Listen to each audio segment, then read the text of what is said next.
नमस्कार दोस्तों, आज हम श्रीमद् भगवत गीता कोट्स के बारे में जानेंगे। श्रीमद् भगवत गीता एक धार्मिक किताब के साथ साथ हर मनुष्य के जीवन के जीने का पाठ है। भगवत गीता को पढ़कर हम हमारे जीवन को आसान तरीके से समझ सकते हैं। यह धार्मिक किताब पूरी दुनिया में पढ़ी जाती है। भगवान श्री कृष्ण द्वारा गीता में बताई गई बातें हमारे मन को शुद्ध कर देती है। इसको पढ़ने से हमें उत्साह मिलता है। इस किताब को पढ़ने से हमें मोटिवेशन मिलता है और हम इससे अपने जीवन को सफल बना सकते हैं। दुनिया में बहुत सारे कामयाब लोग इसी धार्मिक पुस्तक के कारण अपने जीवन में आगे बढ़ पाए हैं। आपको भी यह किताब पढ़नी चाहिए, जिससे आप मोटिवेट होंगे। शायद आप में से कई लोग इस बात को जानते होंगे, पर फिर भी मैं आप लोगों की जानकारी के लिए बताना चाहूँगा कि श्रीमद् भगवत गीता आज से 7000 साल पहले जब महाभारत के युद्ध का आरंभ हुआ था, तो उसे ठीक पहले अर्जुन को श्री कृष्ण ने जो उपदेश दिए थे, उन्हीं उपदेशों को श्रीमद् भगवत गीता के नाम से जाना जाता है। चलिए इस वीडियो को शुरू करते हैं।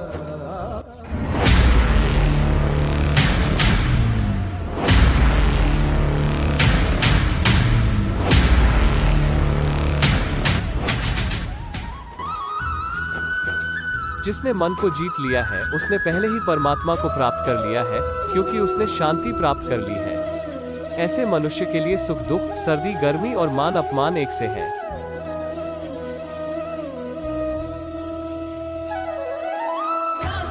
जो दान कर्तव्य समझकर बिना किसी संकोच के किसी जरूरतमंद व्यक्ति को दिया जाए, वह सात्विक माना जाता है।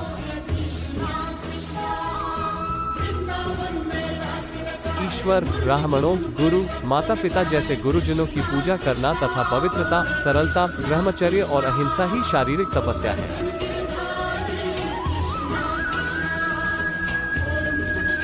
भगवत गीता के अनुसार नरक के 3 द्वार होते हैं: वासना, क्रोध और लालच।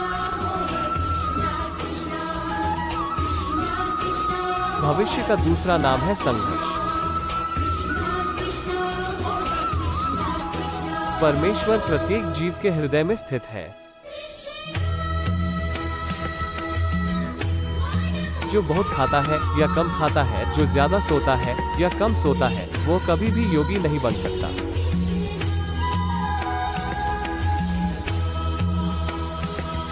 जो मुझे सब जगह देखता है और सब कुछ मुझ में देखता है, उसके लिए न तो मैं कभी अदृश्य होता हूँ और न वो मेरे लिए अदृश्य होता है।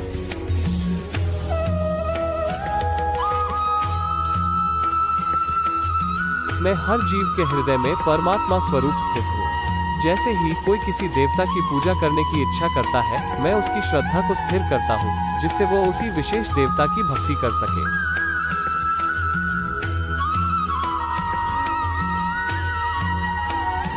जो विद्वान होते हैं, वो न तो जीवन के लिए और न ही मृत के लिए शोक करते हैं। जीवन ना तो भविष्य में है, ना अतीत में, जीवन तो इस क्षण में है। खुद को जीवन के योग्य बनाना ही सफलता और सुख का एकमात्र मार्ग है।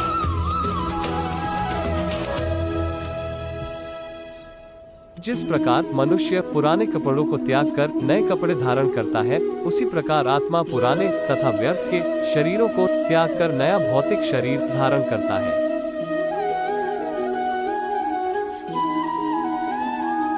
जो कर्म को फल के लिए करता है, वास्तव में ना उसे फल मिलता है, ना ही वो कर्म है। कर्म करो, फल की चिंता मत करो।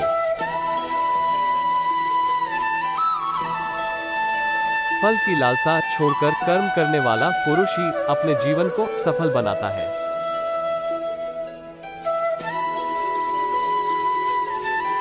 जो मनुष्य कर्म में अकर्म और अकर्म में कर्म देखता है, वह सभी मनुष्यों में बुद्धिमान है और सब प्रकार के कर्मों में प्रवृत्त रहकर भी दिव्य स्थिति में रहता है।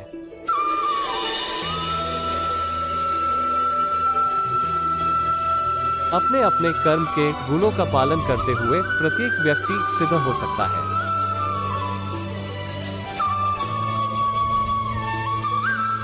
जो बुद्धि धर्म तथा अधर्म, करणीय तथा अकरणीय कर्म में भेद नहीं कर पाती, वह राजा के योग्य है।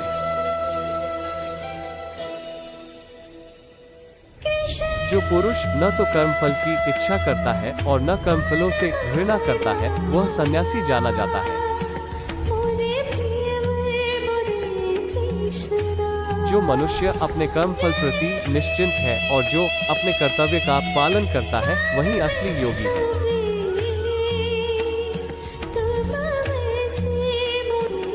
मनुष्य जो चाहे बन सकता है अगर वह विश्वास के साथ इच्छित वस्तु पर लगातार चिंतन करे तो।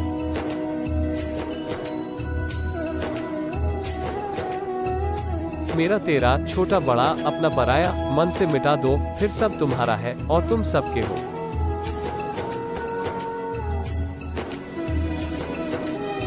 जिसने मन को जीत लिया है उसके लिए मन सबसे अच्छा मित्र है, लेकिन जो ऐसा नहीं कर पाया उसके लिए मन सबसे बड़ा दुश्मन बना रहेगा।